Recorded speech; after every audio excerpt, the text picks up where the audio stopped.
1 out of 10 women have PCOS, and I had no idea that I was one of them.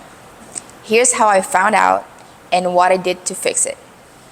In 2022, I was a camp counselor throughout 10 weeks, and the food was honestly not the best. I was under a lot of stress. I was under eating probably around 800 calories daily. By the end of the summer, I realized I didn't get my period this whole summer. That made me go back to Google and start searching what that means. It was initiation of amenorrhea, which is the loss of your period. I remember talking to my mom about my period, how I didn't really get it throughout those weeks. We started to get a little bit worried about it because your period is a very important system. When your body shuts it down, it means that something it's not doing well. I started paying attention again to my calorie intake, started counting my macros just to make sure that I wasn't under eating. Don't get me wrong, I felt skinny. Like at the end of that summer, I lost like 8 pounds and I thought that I was looking good. But it was a very unhealthy weight loss journey because it was unintentional. From there, I decided, okay, I'm just gonna track again. After a year of having irregular periods, I just didn't know what was wrong with my body because I was eating enough, I was tracking, I was eating my protein, exercising, and just living my healthy lifestyle. But that journey led me to care a little bit more about my hormones, not just about hitting my protein.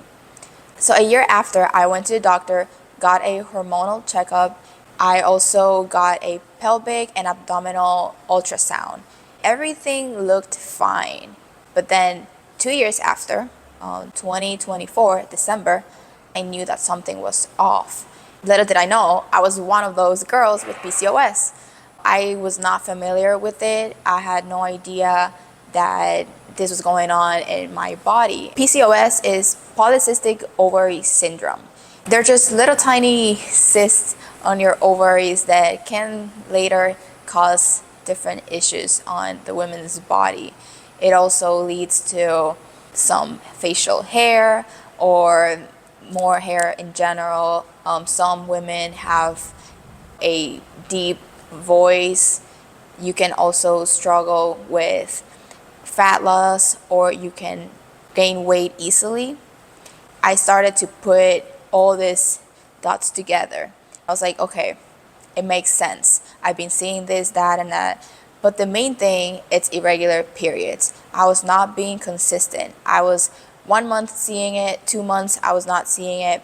After this hormonal checkup and going to my gynecologist, endocrinologist, everything, thanks to my mom. She cares a lot about my health as well. She took me to the best doctors that she could. We got to the conclusion that I didn't really need to go into birth control or any of that because I do have a healthy lifestyle. So the treatment that the doctor gave me was basically natural. After seeing my doctor and getting my diagnosis, I'm not gonna lie, I cried a little bit because I take care of myself. I do everything I can to eat healthy wherever I am, keep my routine. And now I have to worry about PCOS. Like, what are you, PCOS? What are you doing there? Just want to make my life impossible and make me gain some fat that I don't want. I was upset. And my mom hugged me and she was like, it's okay. So many women deal with this. You're not the only one. You'll be all right. We'll do what it takes to get this better. So my treatment was very simple. Healthy lifestyle. I'm telling you guys, by having a healthy lifestyle, you can improve so many things. You can prevent so many diagnoses as well. Now I want to give you 10 things that have helped me heal. The first one is nutrition. If you have PCOS, if you struggle with hormonal imbalances and you are seeing irregular periods, you most likely want to go lower on carbs. High fat, high protein diet will help you gain muscle and also balance out your blood sugar levels. Fat is very, very, very, very important for hormone health. Fat is not going to give you fat. So what would this look like for you? More sweet potato, more quinoa, Less bread, less sugar, less candy, less Starbucks. You know what I mean.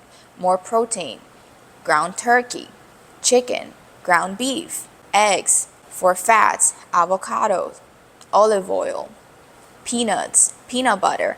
All of those things will help you improve your hormonal health. I'm telling you, these are basic. They sound so simple, but it is most likely what your body needs. Number 2, weightlifting. The more muscle you have, the more calories your body will burn at rest. And this will tell your body to use those calories as energy instead of storing them as fat, because we don't want that. And if you have PCOS, you probably have a little bit more than you desire. You also need to stay active. You can't just be a couch potato. Come on. It's 2025. I'm sure you know that.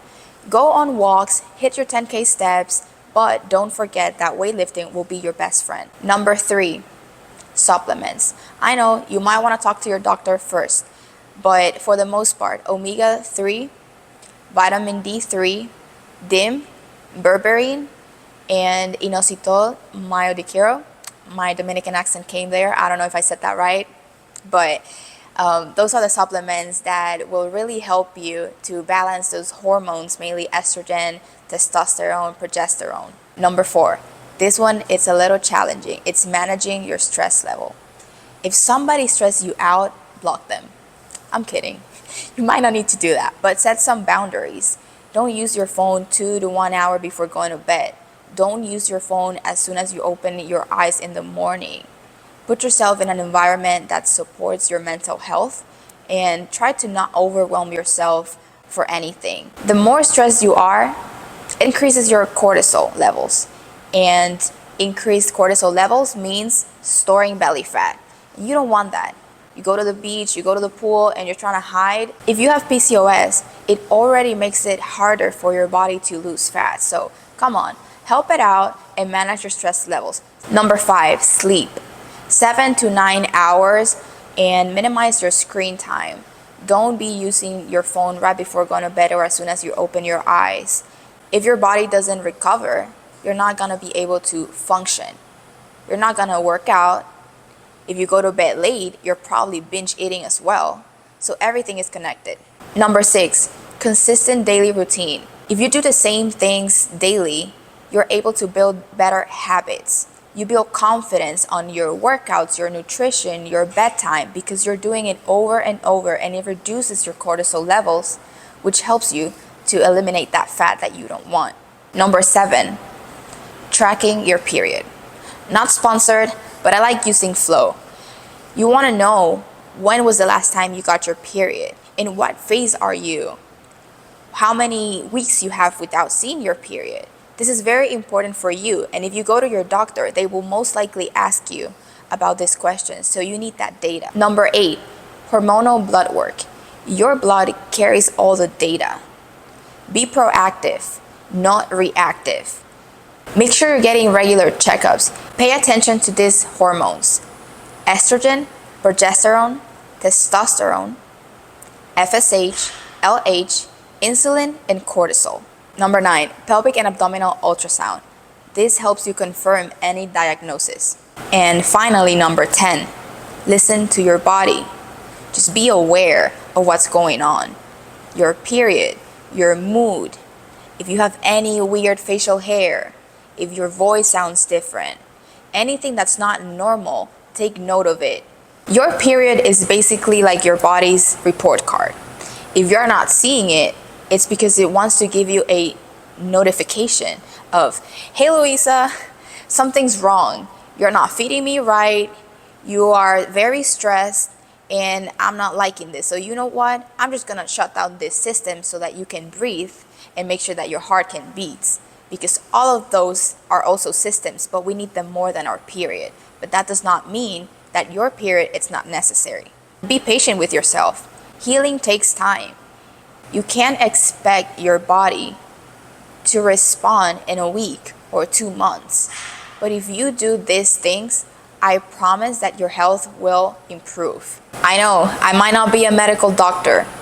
Through my own experience in visiting doctors, these are the things that have helped me improve my health with PCOS, irregular periods, and my hormonal imbalances. Make sure you see your doctor first, but if you need any help, you can reach out to me or just comment the word hormone. If this was helpful, make sure you subscribe, like it, comment, share it with a friend, and follow me on Instagram. DM me at Luisa Guzman Fit. Peace, guys. Love you.